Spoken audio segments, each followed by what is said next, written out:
معزز ناظرین گرام، آپ نے اپنی زندگی میں بہت سارے لوگ ایسے دیکھے ہوں گے جو پہلے انتہائی غریب تھے اور پھر اچانک امیر ہو گئے، مگر امیر ہونے کے بعد وہ لوگ اپنی اوقات بھول گئے۔ وہ لوگ دولت کو ہی سب کچھ ماننے لگ پڑے تھے، مگر چند لوگ ایسے بھی ہیں جنہوں نے امیر ہوتے ہی اپنی دولت غریبوں اور فلاحی کاموں میں صرف کرنا شروع کر دی۔ انہی امیر لوگوں میں سے ایک سعودی عرب کے سلمان عبدالعزیز ہیں، جنہوں نے 60 ارب ریال سے زائد رقم لوگوں کے لیے وقف کر دی۔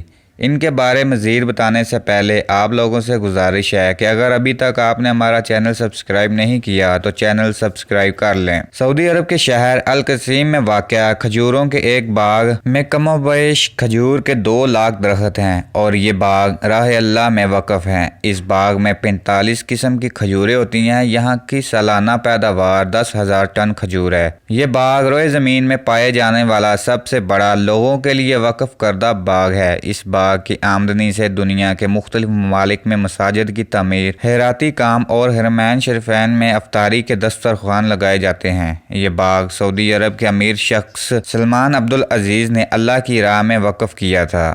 آپ نے غربت میں آنکھ کھولی۔ وہ اسکول میں پڑھ رہے تھے کہ ایک دن اسکول انتظامیہ نے تفریحی ٹور تشکیل دیا اور ہر طالب علم سے 1 ریال جمع کروانے کو کہا۔ یہ گھر میں جاتے ہیں مگر والدین کے پاس 1 ریال تک نہیں ہوتا۔ یہ بہت روتا ہے۔ ٹور کے لیے جانے کی تاریخ قریب آتی ہے، ادھر ان کے امتحانات کا رزلٹ بھی آ جاتا ہے۔ یہ کلاس میں اول پوزیشن لیتے ہیں اور ایک فلسطینی استاد ان کو بطور انعام 1 ریال دیتا ہے۔ وقت کو جیسے پر لگ جاتے ہیں۔ یہ اپنی تعلیم مکمل کر کے جدہ شہر میں ایک کمرے کو بینک کا نام دے کر کام شروع کرتے ہیں۔ مختصر عرصے میں آپ کے نام سے بینکوں کا ایک جال پورے سعودی عرب میں پھیل جاتا ہے۔ سلمان عبدالعزیز اپنے اس فلسطینی استاد کی تلاش میں نکلتے ہیں۔ استاد سے ملاقات ہوتی ہے۔ وہ ریٹائر ہو چکے تھے۔ ان کے معاشی حالات ایسے تھے کہ گھر کا چولہا جلانا بھی مشکل تھا۔ آپ اپنے استاد کو گاڑی میں بٹھاتے ہیں اور ان سے کہتے ہیں کہ سر، آپ کا مجھ پر ایک قرض ہے۔ استاد آگے سے ہنستا ہے کہ مجھ مسکین کا کس پر قرض ہو سکتا ہے۔ آپ اپنے استاد کو یاد کراتے ہیں کہ سالوں پہلے آپ نے مجھے 1 ریال انعام دیا تھا۔ استاد مسکراتا ہے کہ آپ وہ مجھے 1 ریال اب واپس کرنا چاہتے ہو۔ آپ ایک بنگلے کے سامنے گاڑی کھڑی کرتے ہیں جس کے سامنے ایک بیش قیمت گاڑی بھی کھڑی تھی۔ آپ اپنے استاد سے کہتے ہیں کہ یہ بنگلہ اور گاڑی اب آپ کی ہے، مزید آپ کے تمام اخراجات ہمارے ذمہ ہوں گے۔ فلسطینی استاد کی آنکھوں میں آنسو آتے ہیں اور کہتے ہیں کہ یہ عالی شان بنگلہ اور یہ گاڑی، یہ تو بہت زیادہ ہے۔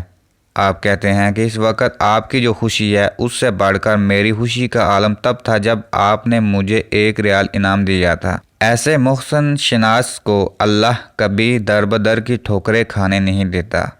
آپ نے 2010 میں اپنے بچوں، بیگمات اور عزیز و اقارب کو بلا کر اپنی دولت ان سب میں تقسیم کر دی اور اپنے حصے میں جو کچھ بھی آیا وہ سب وقف کر دیا۔ اس وقت آپ نے جو رقم لوگوں میں اور فلاحی کاموں میں صرف کی ہے اس کی مالیت 60 ارب ریال سے زیادہ ہے۔ یہ سعودی الوطنیہ کمپنی اور الراجحی بینک کے مالک ہیں جنہوں نے کرونا وائرس کے لیے 170 ملین ریال امداد کے طور پر دیا ہے اور مکہ مکرمہ کے اندر 2 ہوٹل وزارت صحت کے حوالے کر دیے۔ گینیس بک میں اب تک سب سے بڑے وقف کردہ جو چیز ہے وہ یہ باغ ہے۔ فوربس میگزین نے انہیں دنیا کے 20 عظیم فیاض لوگوں میں شمار کیا ہے۔ شاید ہی سعودی عرب میں کوئی ایسا شہر ملے جہاں آپ کی فیملی کی طرف سے مسجدیں نہ تعمیر کی گئی ہوں، نیز دعوتی سینٹرز، خیراتی جمعیت وغیرہ میں آپ کا بھرپور تعاون رہتا ہے۔ اور سب سے بڑی بات یہ ہے کہ آپ اپنے ملازمین کو ماہ ختم ہونے سے پہلے ہی اجرت دے دیتے ہیں جن کی تعداد 1.5 لاکھ سے زائد ہے۔ مگر افسوس کی بات یہ ہے کہ ایسا عظیم شخص جس نے اپنی ساری زندگی اور دولت لوگوں کے لیے وقف کر دی،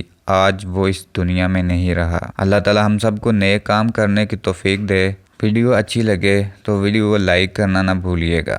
اگلی ویڈیو تک کے لیے اجازت دیں۔ اللہ حافظ۔